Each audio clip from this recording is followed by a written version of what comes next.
Hi guys.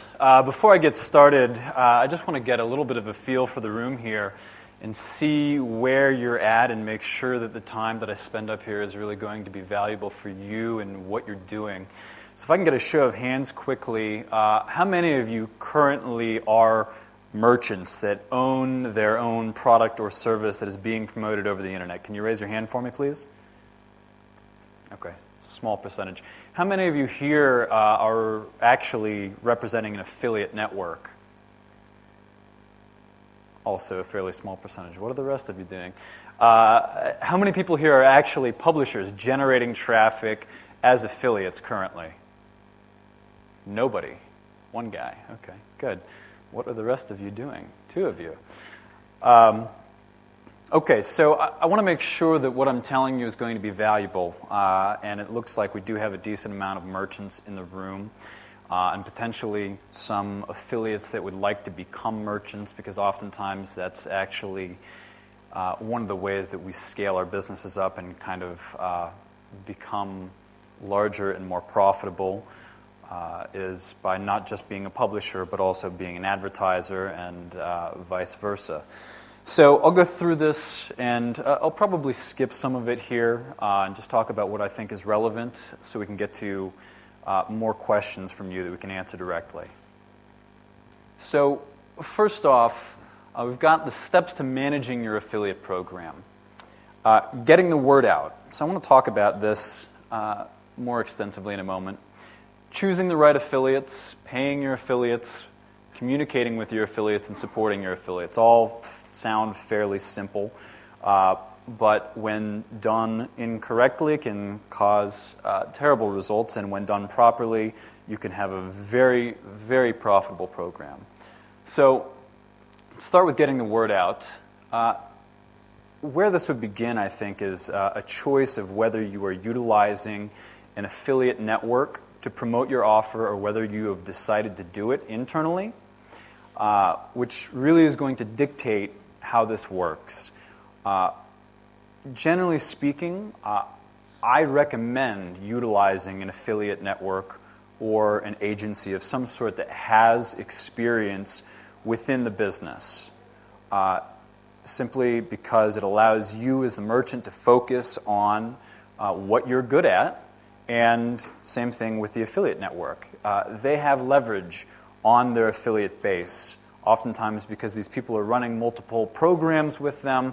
They're paying them large amounts of money for things that you as a merchant may not necessarily be involved in, and the relationship is probably better there. Now, if you decide to take on your own affiliate program internally, it's imperative that you understand what it's going to take to manage that. It's going to start with recruiting affiliates, so getting the word out. I mean, obviously, people need to understand that you have an affiliate program for your product or service.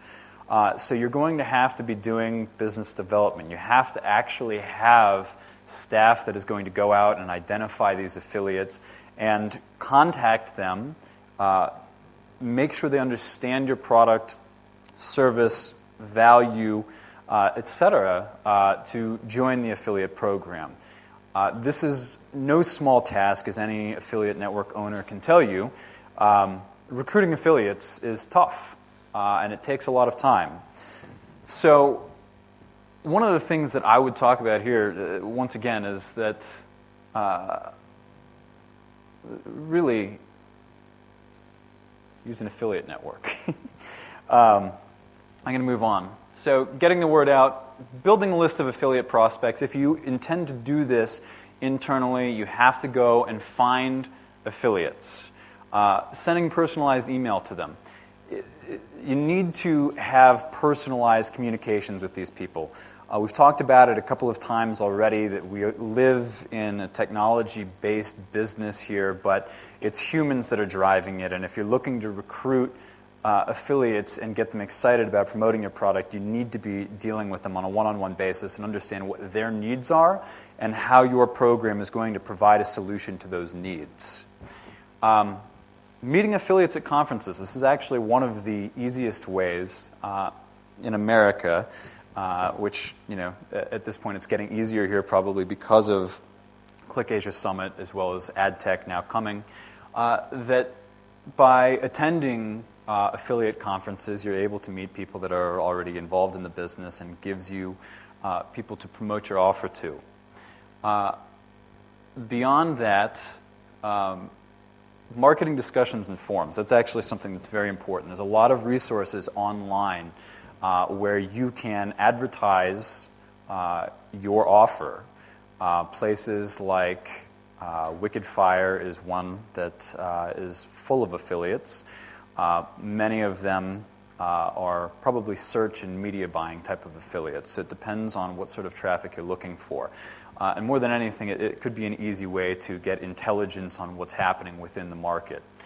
As far as other ways to find affiliates, there's a lot of productions like Digital Moses, Adotis, that you can advertise in to gain exposure to your program. Public releases and participating in industry events, clearly those are options. Finding industry events here in India, obviously that's something that's just starting to get warmed up. And I think that more often than not at this point, the most effective way to do these things is going to be hunting down people online, identifying websites that probably are receiving traffic that relates to your product, and then looking to communicate with them directly if you are not using an affiliate network. So the second part of this is choosing the right affiliates, which is something that once you understand it is simple, but on the outset can be very tough for a rookie to affiliate marketing. One of the primary things that you have to consider is you are looking for quality over quantity. Just a couple of very large affiliates can probably deliver the vast majority of traffic that you're looking for, and oftentimes that is the case. Large affiliates will drive the vast majority of your business. Many times you'll have the bulk of affiliates are just filler, so to speak. Obviously, the aggregate of all of that can be very large, but quality over quantity is very important. Application process. This is something that was touched on earlier by Eric and a question that he was asked. How do you get into Neverblue, or how do you get into one of these CPA networks?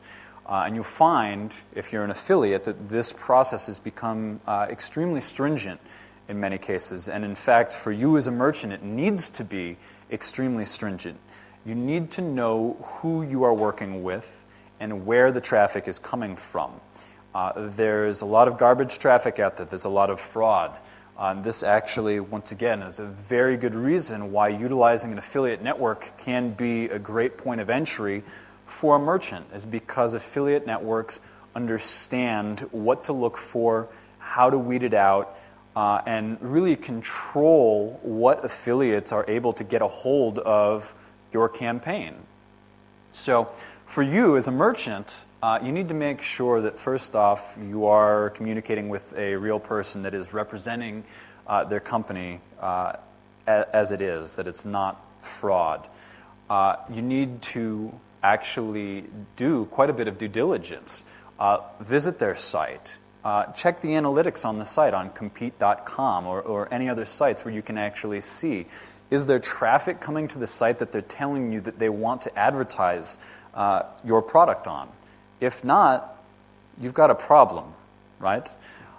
Making sure that you receive identification of this affiliate. Get a photocopy of their passport sent into you, and it must match all of the information that they've input into the system, so that you're verifying that you're actually paying the person that has signed up and is driving real legitimate traffic. Call the affiliate. I mean, this part seems obvious, but a lot of people that are new to the business, and especially because this is all digital, you see an application, you look at the website, oh, okay, this looks legit, and you approve them. It's really something that you have to watch out for. And these days, with the amount of fraud and how clever the people that are producing fraudulent leads are, you really need to keep tabs on this. And once again, a great affiliate network or merchant is going to be very much on top of these things. So know who you're working with and what they're doing. Very clear. Looking out for warning signs. Well-known domain and PO box or free email service. Depending on the tracking software that you utilize, if you have an affiliate tracking software, which we recommend that if you don't have one, that potentially you lease one of the softwares that's available that is very reputable. Many of these softwares will actually flag affiliates as they come in if they have any of these common traits of fraud. And because these licensed softwares are run across potentially hundreds or thousands of different affiliate networks and merchants, when people are rejected or removed due to fraud, it actually identifies that within the database and will notify you if these people have been blacklisted elsewhere, which is very powerful. Email doesn't match domain. Clearly, if somebody comes with a domain, college search for you is what they say there, promoting your offer, and it's a rocketmail.com email address, there's a disconnect there. If it feels fishy, it probably is. If the site is down or under construction, I feel like that's obvious. Affiliate first and last name inverted. This is in here simply because this is something that happens over and over again, oftentimes with these fraud affiliate counts. Questionable content. If you look at the site and the content doesn't quite make sense, it feels a little bit off in layout, or it's repetitive, once again, question the affiliate. And most of the time, as an affiliate network or a merchant that's on top of their game dealing with affiliates, you're more likely going to assume that an affiliate that has just signed up on your tracking system without some sort of a personal email or invite first may not be on the up and up. So you really do need to scrutinize them heavily. So having the right offer to the right affiliate, obviously that's going to create success. Finding affiliates that have traffic that matches your offer. Now, this goes back to recruiting affiliates. If you have a specific service or product that is going to be aligned with a website that's getting a lot of traffic, you need to go after those people. That's fairly simple. Consider affiliate site statistics, number of visitors, unique impressions, CTR, conversions. These are all things I would say just look at the analytics that you can find online easily with a service like Compete.com and see how much traffic is this person getting, where is it coming from, who are the users that are visiting the site, and does that demographic match what you're trying to sell? Fairly simple. Various types of affiliates, we're going to skip that. The super affiliate. This is something that everybody kind of hears about, and most of us that have networks have these individuals or companies that produce, one company may produce what 1,000 other affiliates are able to produce together. Super affiliates are oftentimes not easy to get, which is another benefit of working with a network, is simply because they maintain relationships with these kind of individuals or companies already. We're going to move on from there. Paying your affiliates. This is something that's going to give a competitive advantage to a vendor if you have a model that allows for faster payment terms. Now, in America, most media buyers and high-volume affiliates that have to prepay for their media or don't have incredibly good terms on it are going to need to get paid more frequently to be able to scale up the traffic that they can drive for you. My guess is that in India, like most of the world over, terms are going to probably be net 30, net 60, things of that nature. So one way that you will be able to get more traffic is for you to identify ways to pay your affiliates more frequently.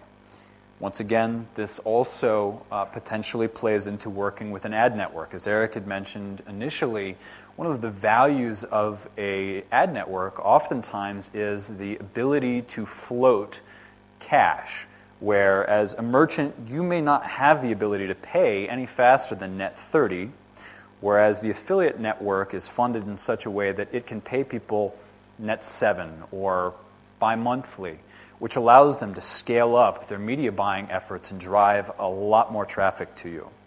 So consider making your model more efficient to be able to pay more frequently whenever possible, or utilizing an affiliate network for some sort of float. Affiliates should know how much they will get paid for promoting your offer. I would amend this statement to also make sure that affiliates understand very clearly where they can promote the offer, where they are not allowed to promote the offer, and an understanding of they will only get paid when they promote it in a compliant manner. People need to know these things up front for you to maintain good affiliate relationships. Assuming that the affiliates are going to just simply take care of your offer and send just traffic that's going to be wonderful, unless you give them very specific guidelines, it's unrealistic. People are going to drive traffic. They're looking to make as much money as they possibly can. You need to provide the filters, tell them what they can and cannot do, and make sure that there's an understanding that if traffic is driven from placements that are not allowed, that people will not be paid for it. This is very important to make understood up front, right? And so clarity here. Understand how much people will get paid for promoting your offer, and if there are any contingencies to that. Are you going to remove bad leads? When do you remove them? All of these things are going to be very important for the strategy of a media buyer or an affiliate to generate that traffic and know what they're dealing with. You should know how much you need to sell to make a sufficient profit. This seems like a very simple statement, but I think a lot of people miss this. As we spoke of earlier, you need to reverse engineer this process. What is the margin that your company needs to run on to make the profit and make it worthwhile to invest the time and energy into your affiliate program?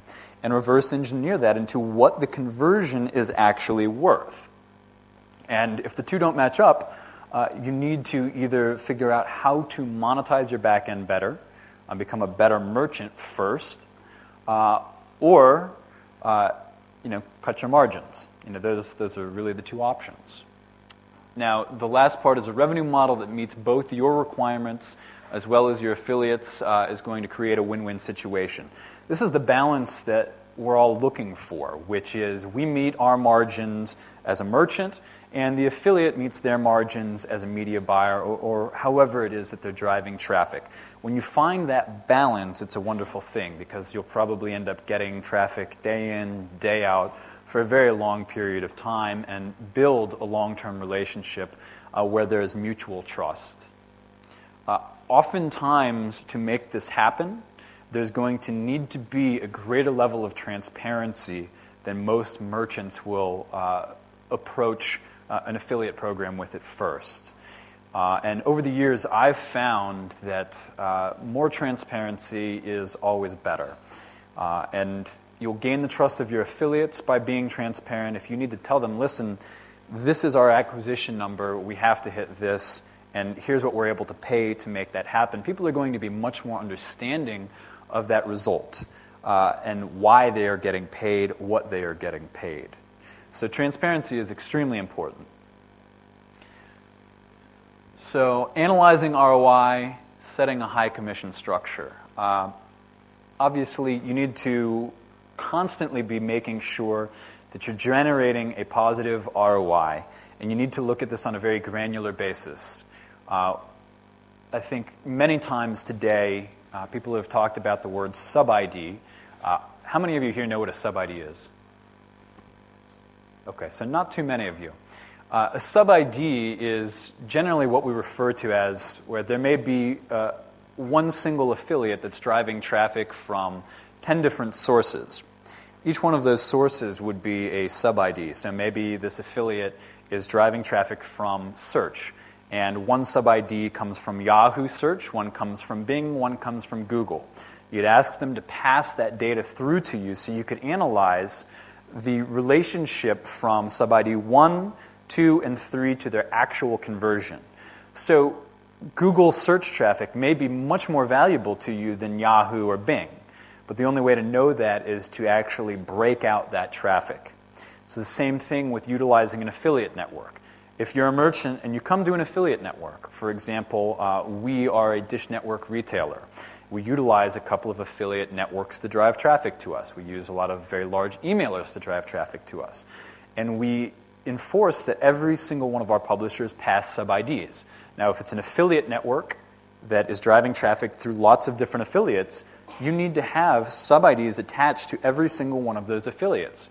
Because if one affiliate has driven 4,000 leads that did not turn into any sales, you can't contact them, yet the other sub-IDs are driving traffic at a lower volume that is very high quality, but getting completely washed out by the bad traffic, and you are not analyzing this separately.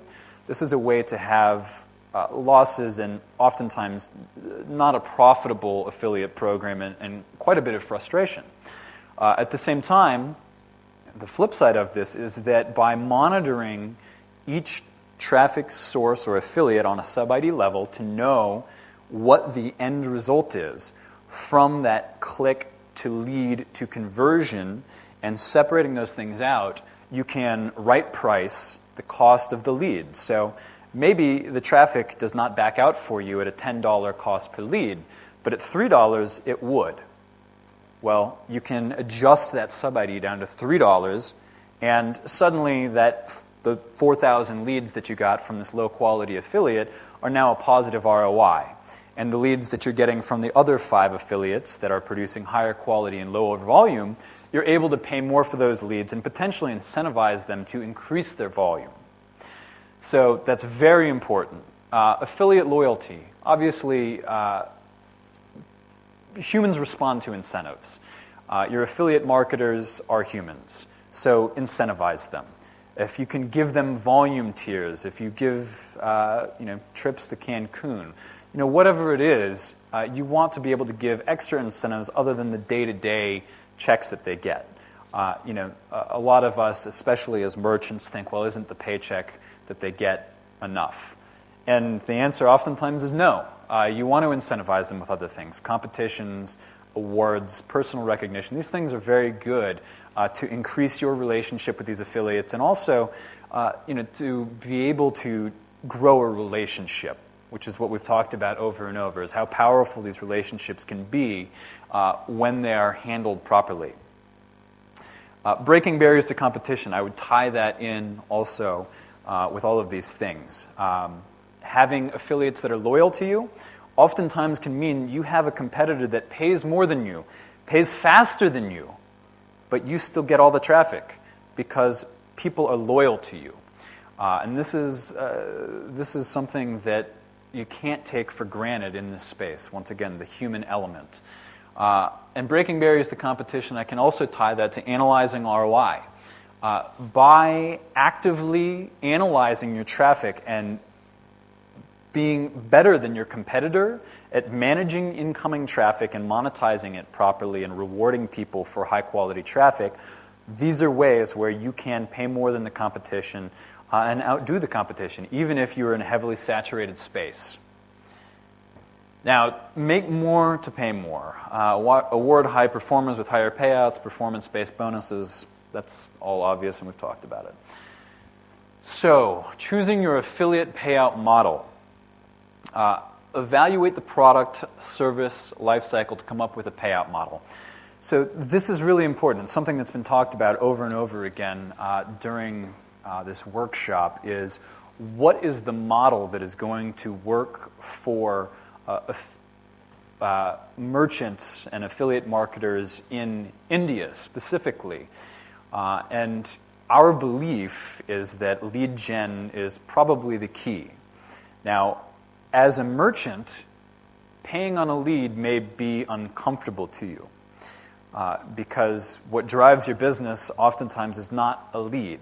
It's a sale. You need money, right?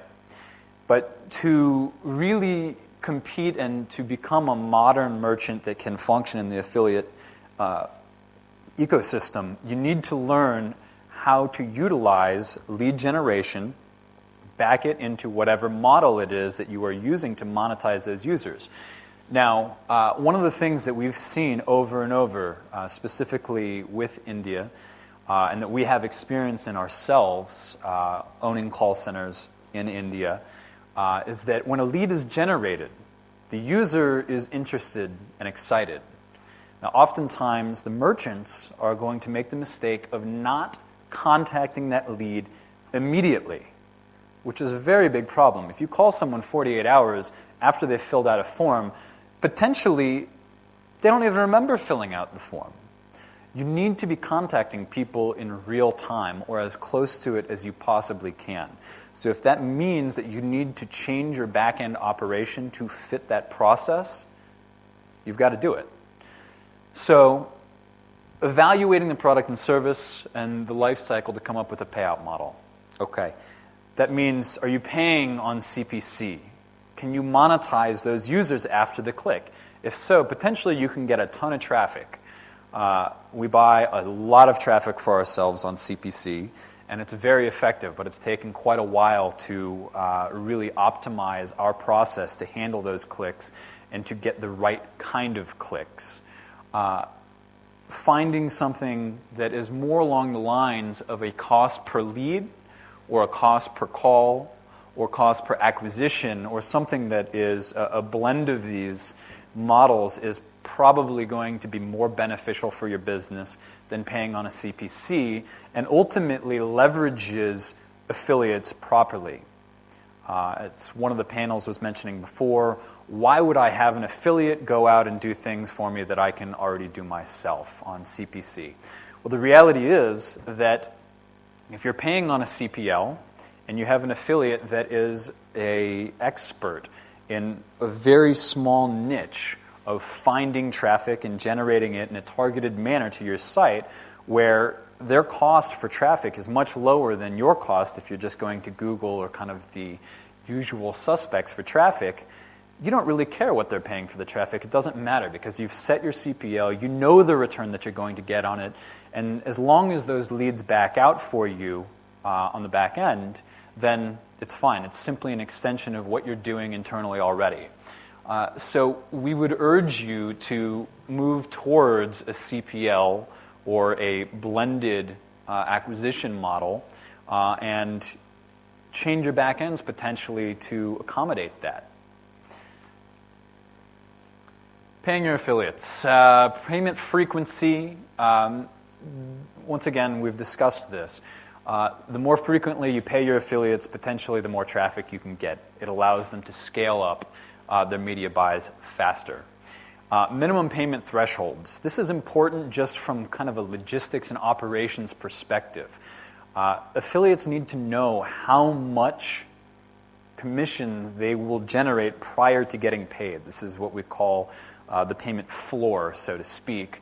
So if affiliates aren't going to get paid until they've generated 1,000 rupees in commission, they need to know that up front so they're not hassling you or they're not surprised when they don't get paid for 99 rupees commission.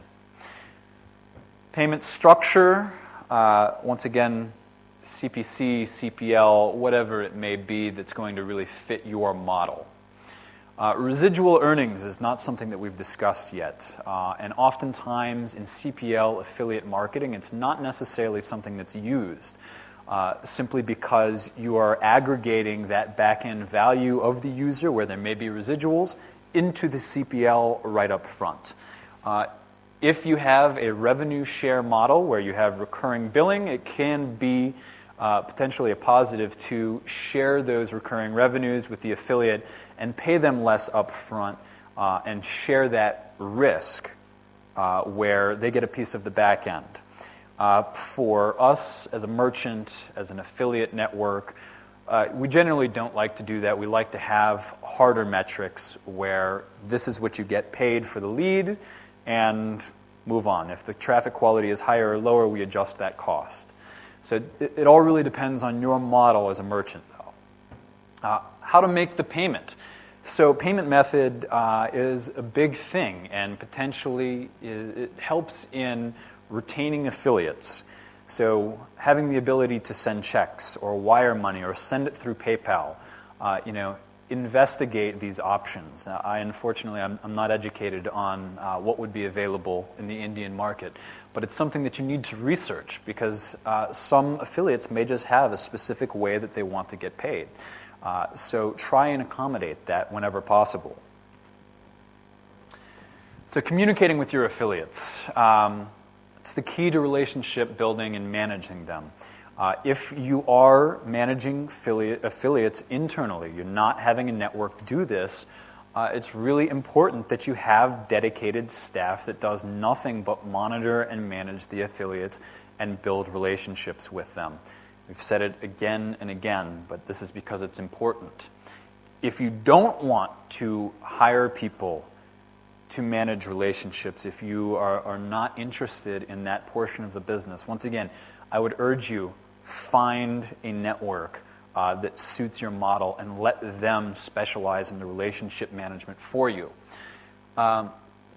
Segment affiliates based on performance, history, and communicate accordingly. Once again, we're just talking about incentivizing the right people for good traffic. Use every method available. Obviously, you want to be able to extend your reach as far as possible, so find out how to utilize PPV affiliates, CPC affiliates, social media affiliates, and it's going to take a long time to get all of these channels, so it's more than likely best to start with what you know turns into high-quality leads and sales for you first, master that channel, and then continue to branch out. Once again, this is the value of an affiliate network where they potentially have already gone through this process with other merchants, identified what affiliates work with what products, and can manage these things for you. So in terms of communicating with your affiliates and really having a presence, blogging obviously can be a good thing, an insight into your own corporate culture and make you feel like real human beings and give people an understanding of what you as a business are doing. Email, obviously staying in touch via email goes without saying. One thing that has become very successful as of late for merchants and affiliate networks is utilizing Facebook and social media to promote their product and their company. So if you are looking to find affiliates to promote your product, I would advise you to set up a Facebook page for your business. And oftentimes setting up a Facebook page for your business and then integrating Facebook ads, targeting people on Facebook that have interest in affiliate marketing, getting them to like your page can start to actually get new affiliates coming in and start to generate more of a presence online. Now, forums, obviously being involved in forums where people are talking about affiliate marketing can be a great way to get your name out there. The forums, in terms of the value that you can get out of them as a merchant, I haven't seen it so much. Oftentimes it's a lot of the forums are geared towards black hat type of stuff. And unless that's your business, which it may well be, it's probably best to look at other channels. Instant Messenger. This is rudimentary, but for those of you looking to build an affiliate program in-house, having your people available on Instant Messenger basically at all working hours of the day for affiliates to contact you is very important. Tons of business and communication is done between networks and affiliates via IM. Newsletters, obviously, keeping people in the know of what your new promotions are. If you have new creative, things of that nature, make sure that you stay in touch with your affiliates because an individual that signed up for your program a month ago that didn't end up doing any business for you may have acquired some new websites or different traffic types or lists that now are going to mesh with your product. So you need to stay in touch with them and potentially refresh those relationships. The telephone. Once again, this is something that we fail to use enough in the digital age as affiliate managers. We get stuck sending emails and IMs and forget to just pick up the phone and discuss things with people. Oftentimes, you can get a lot more done with a short phone call, and people appreciate the attention and kind of the break. Resource site. If you have the ability to develop a site that can help your affiliates with training material or intelligence and strategy on how they might be able to promote your site or get a hold of new traffic sources, can be a very important piece of growing your affiliate base, and particularly affiliates that are not super affiliates already, that may be smaller affiliates that you can develop by providing this sort of intelligence and training. We've discussed this. So if you intend to take on your affiliate campaign internally, you're going to need to have dedicated resources. Having in-house affiliate managers, account and campaign management, so people that essentially are dealing with the affiliates on a daily basis, making sure that their needs are met. Operations, making sure that if your advertisements are changing, if the promotion is changing, that all of that content is being updated in your site and the affiliates are receiving that information, so they are promoting whatever is most relevant and what is newest for your campaign, and making sure that the assets that they have that they're promoting your campaign with match your actual current marketing message. Having design. Once again, this is an interesting, it's a quandary, and it's oftentimes tough to justify having internal design if you're a merchant or sometimes even an affiliate network. It always seems like you either have too many designers or too few. So having internal design can be great. However, oftentimes we might recommend that you actually find a good place to outsource design. Or if you are working with an agency or an affiliate network, they will probably provide those services for you. Once again, that's recommended. Now, utilizing an affiliate network. Why would you use one versus doing it yourself? We've said it 100 times.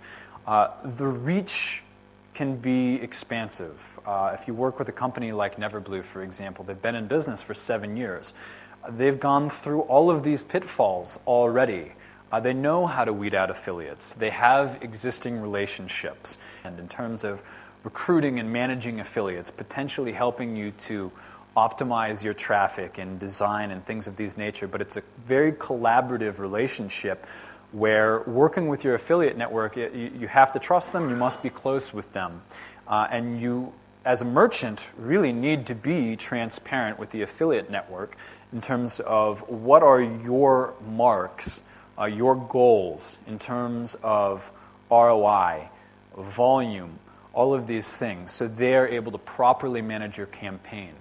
I've seen it 1,000 times where communication between a merchant and an affiliate network is not very strong, or one of the two is a black box and not really being transparent about where does the traffic come from or what is your mark, right?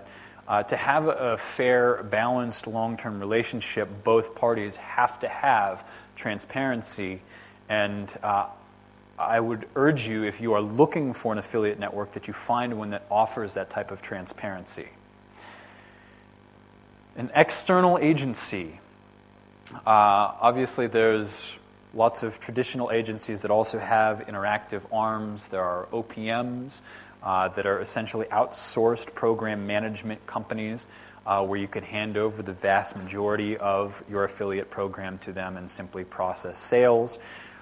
There are a lot of opportunities to outsource affiliate management and not take it on internally.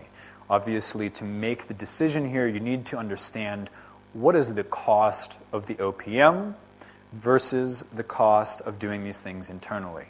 Is it going to cost more to give an affiliate network your campaign and have them charge whatever their commission fee is, that cut in the middle, or are you better off just going directly to the affiliates? Merchants that are operating on slim margins where there may not be an easy balance to go through an affiliate network that takes 15 to potentially 20% margin on the affiliate. If your product will not back out with 15 to 20% margin taken between the media buy and yourself processing it and paying out, those are scenarios where you may have to look to recruiting affiliates and managing the program internally. Now, the last part of this, support and technology resources, I want to tie this in with the tracking that Kapil had mentioned before. There are a lot of tracking programs that are out there and available that you do not have to go build. They started around, actually some of them are even free. Has offers, for example.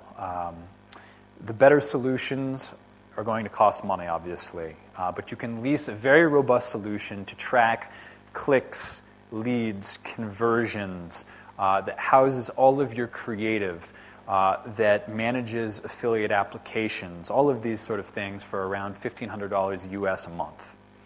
So rather than building it internally, oftentimes it may be easier to lease it. Now, if you are a large merchant, you have the financial capability to do this and a reason to do it, building an internal solution oftentimes can make sense, because trying to adopt a tracking program that was not necessarily made to measure for your business and squeezing it to work for you may not be the right way to do it. Sometimes it is better to custom tailor your own solution. So, enhancing your affiliate marketing program. Once again, these are things that feel rudimentary, and once again, I think they're basic things that if you practice them, oftentimes you can be very successful and scale your business. So, replicate your success model. So, once you have developed a model that is successful, try and identify ways that you can use that same model and apply it to a different product or service. That seems simple, but it's very important to keep your eyes on and make sure that you are taking advantage of any opportunities where you can replicate your model easily. Manage your tools, obviously having up-to-date technology, we all understand that's a necessity. Monitoring and optimizing your traffic.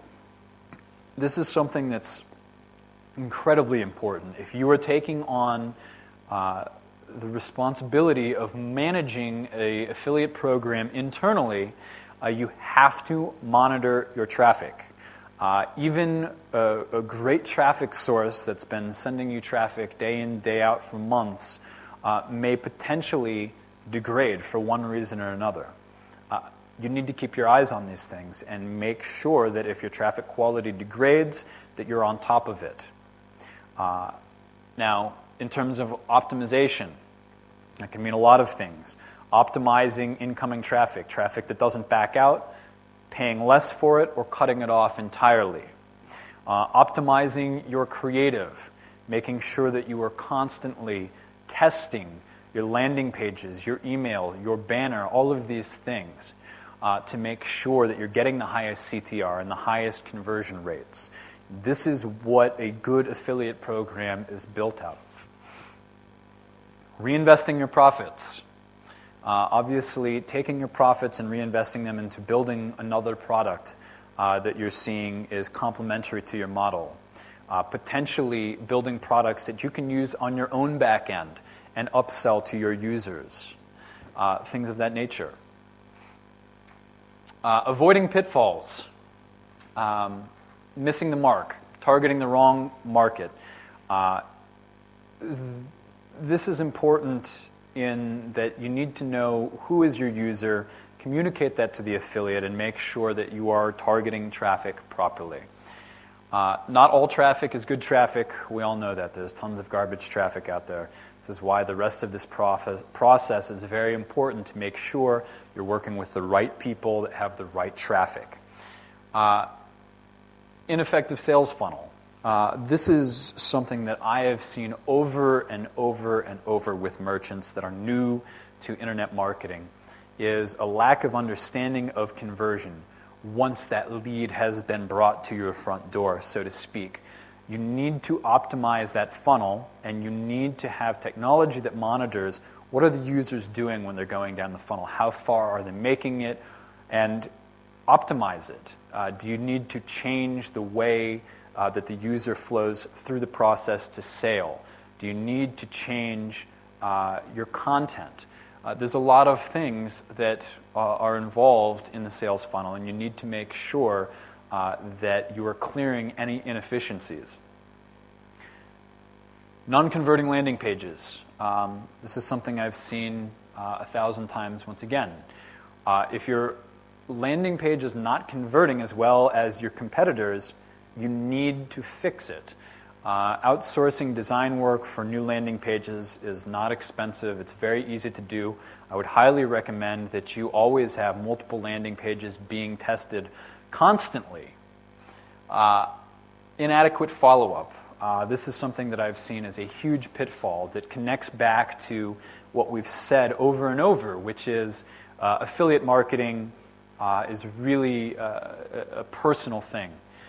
If you are failing to communicate and follow up with your affiliates, if they've made a request for new creative or a different size of creative or a landing page that fits their traffic type, and you fail to provide these resources, you're going to see attrition with your affiliates. People will not continue to promote your product. And if they do, you're probably not getting their top-tier traffic. So you need to make sure to constantly engage your affiliate base. Failure to monetize. This is massive. Once again, I see this as a huge pitfall for a lot of merchants and a massive competitive advantage for those that are good at it. Just because you are promoting a singular product and buying traffic for it does not mean you can't take that traffic and advertise other complementary offers. For example, we are the largest online retailer in North America for Dish Network. When the user comes through our sales funnel, after they have submitted a lead, we are advertising on a thank you page, a banner for a free credit score. The two are tied together because our Dish Network users have to have a certain credit score to be able to be approved for Dish Network. So there's a relationship there. It's a relevant offer to our user, and it's valuable to them to know what their credit score is. So we're actually able to generate potentially 30 cents to 50 cents per user by serving an ad on our thank you page. Many merchants fail to do this. Autoresponders. So first off, who here knows what an autoresponder is? Raise your hand. Okay. So many of you do not. This is something that is absolutely invaluable as a merchant, and you absolutely must implement it. An autoresponder is essentially an email that is going to go out to your user the second that they have submitted their data, right? The cost of autoresponder systems is very minor, and the results that you can get from it are absolutely massive. Now, in your autoresponders, obviously, the first thing that you want to promote is your own offer. Make sure that you're catching any individuals that maybe fell off after they submitted their lead data. You want to be able to collect as many of those users as is possible. Now, looking at also monetizing your data, where potentially many of these users don't convert into an end sale. Well, you've already collected that data, and so long as your privacy policy is set up properly, where you've notified the consumer that you are going to be responding to them with commercial email messages, you can set up autoresponders to go out sending relevant offers to this user base. You could potentially bring in tens of thousands of dollars that you are not seeing otherwise simply by setting up an autoresponder system.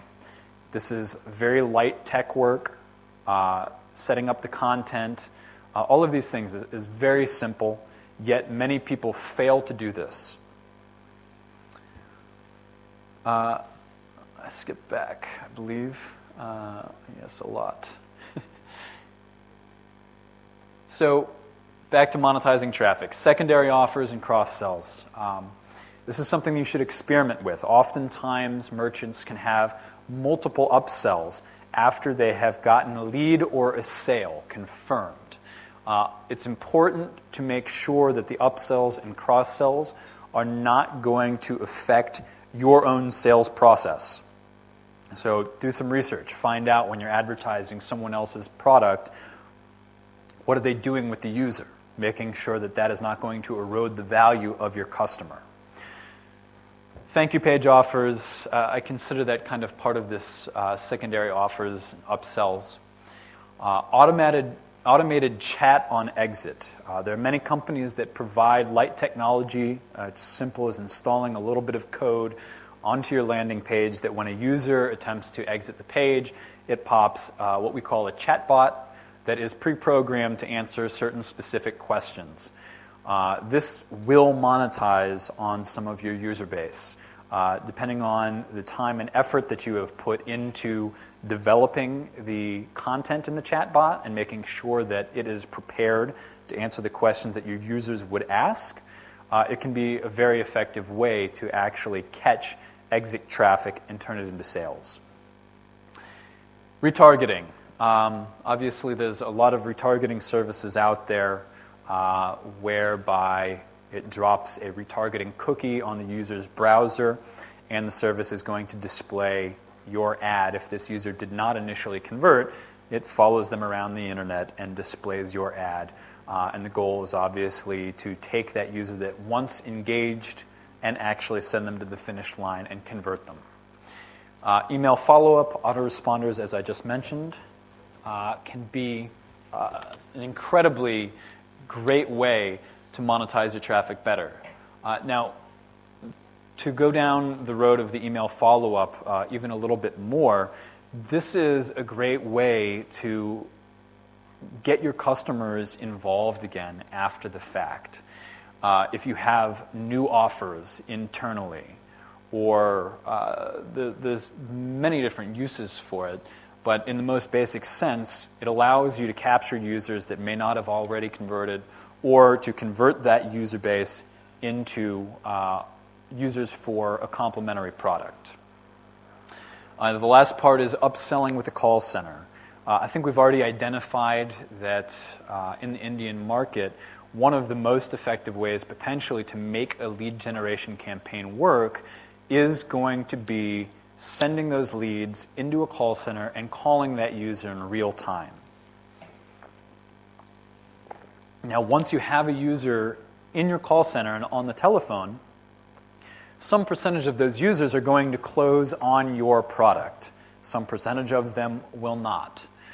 If you are prepared to sell another product or some sort of a drop sell, you can monetize those consumers that did not close with your primary offering. Now, it's also great to be prepared that when you do close that user, to have other products to upsell that user that are complementary to your primary offering. Once again, this allows you to get more money out of that lead once you've paid for the lead, right? This is where many really great advertisers and merchants are going to make their margin, is within the upsells, monetization of a thank you page, and mailing to the data. So this is really the end. Affiliate networks, benefits of working with affiliate networks. It's a centralized platform for affiliates and advertisers. Facilitates pay-for-performance relationships, provides platforms for tracking and payments. It makes it a turnkey solution in many ways for you as a merchant to get your offer live and in the hands of affiliates very quickly.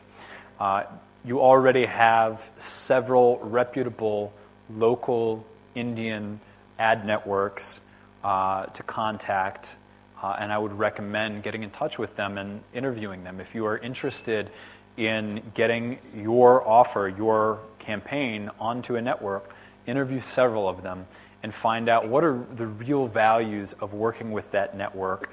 What are they going to provide that gives you a competitive edge?